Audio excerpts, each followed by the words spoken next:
Today we're here to answer one of the most basic and common objections to our training philosophies. Will bat speed training mess up my swing? Training bat speed will not mess up your swing, and there are several reasons why. Number one, training for bat speed won't sacrifice other types of training. We design our training to answer the question, how does your training transfer to in-game performance? After all, creating training habits that will help the athlete get better in practice with no real transfer to in-game performance is a waste of time for everyone involved. So we create a training environment with elements that are similar and sometimes more challenging than the game itself. A hitter that is training bat speed will have two types of bat speed days on their training schedule. The first of these training days is referred to as bat speed A. These days will consist of tee and front toss rounds done with the hitter's normal game stance and swing using bat speed implements such as the speed trainers. As the program progresses, the hitter may also be put into particular constraint drills to address specific mechanical deficiencies. Some of the examples of these drills include offset rotation, hook 'em, step backs, and once the tee and front toss rounds are complete, the hitter will execute a few rounds of 2-0 count swings against a pitching machine. If you don't have access to a pitching machine, you should do this in the most game-like environment possible. Ideally, mixed pitch or firm BP. A 2-0 count day promotes an opportunity for the hitter to express their bat speed consistently against a challenging stimulus in game-like leverage count situations. Bat speed B days are designed to get an athlete to move their body faster by getting them moving in and out of their normal game stance. Think of these more like body speed days. As we know, segmented rotational velocities directly correlate to higher bat speeds. Their skill work rounds will include drills such as shuffle swings, walkthroughs, and some angled work, all before progressing onto 2-0 or leverage count work against the machine. Hitters training bat speed will not only find themselves training the bat speed element of their game, but blending it with the other elements of development needed for success. Even in a bat speed focused training phase, it will only take up a portion of your training economy and will rarely be the sole focus in your training. Competition, swing decision, and bat to ball days will also be programmed to give the hitter more of a random element to their training. Increasing randomness and difficulty helps the hitter make the swing more adjustable and transferable to in-game action.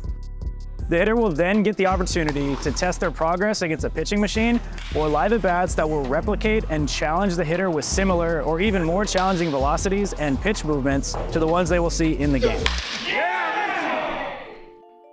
Number two, training bat speed can also help clean up your mechanics. We can use different implements, such as the weighted bats, to target specific mechanical inefficiencies that don't allow a hitter to express their bat speed in the game. This means that over time, using bat speed trainers correctly will help you use your body more efficiently and improve your swing. For example, a hitter who tends to push their hands or have a more hand-dominant swing can experience the sequencing of their swing to start to improve organically by using heavier bats. This means the athlete's body will begin to adapt and move in the correct order, allowing them not only move faster, but more in control. Another example of this is a hitter using an underload bat to feed into that same flaw of them being pushy or hand dominant in their swing. This forces a hitter to learn how to control their body throughout high speeds. A hitter's mechanics will improve with continued intent-based training using the implements provided at Driveline. Number three, in general, more bat speed results in harder contact. A 1 mile per hour increase in bat speed equates to about 1.2 miles per hour in exit velocity and 7 feet of added distance, given all other variables are consistent. Bat speed is often low-hanging fruit for hitters of all ages to address because no matter what level you compete at, your ability to move the bat fast will be crucial to being able to hit the ball hard and have consistent in-game success.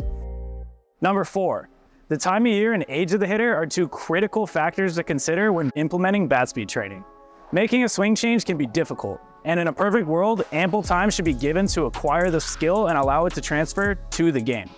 All high school, college, and professional hitters should execute bat speed training in their off seasons, and most should continue to do so during the season to maintain their speeds at a minimum.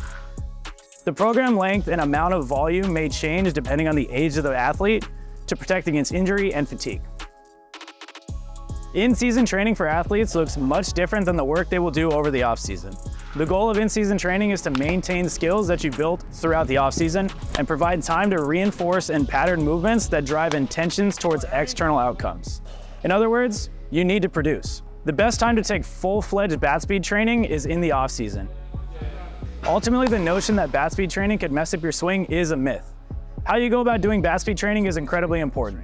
Having structured programming from expert coaches is the best way to see your training results transfer over to the game. The most productive hitters in the world have high bat speed, so your ability to develop bat speed will be crucial to being able to hit the ball hard and have consistent success. Your training program is set up to build a swing that works in a game, adding elements of contact quality and adjustability to make sure the swing is still producing good results with increased speeds.